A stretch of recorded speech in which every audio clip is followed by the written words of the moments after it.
Od wielu lat twórczość Zbigniewa Herberta jest intensywnie tłumaczona na język bułgarski.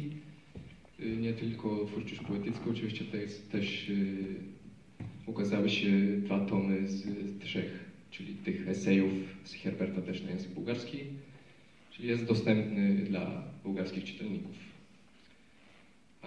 Заспиваме в раздумите. Заспиваме в раздумите, будим се в думите.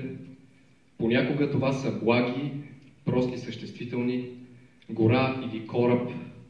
Откъсват се от нас, гората отминава бързо, за чертата на хоризонта. Корабът отплава без следа и причина. Опасни са думите, изпаднали от цялото, откъслеци от изречения или сентенции. Началото на припева на забравен химн.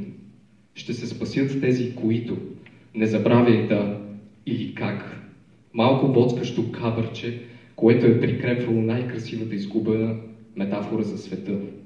Трябва търпеливо да мечтаем с надеждата, че съдържанието ще се допълни, че липсващите думи ще влязат в несръчни изречения и сигурността, която чакаме, ще хвърли котва.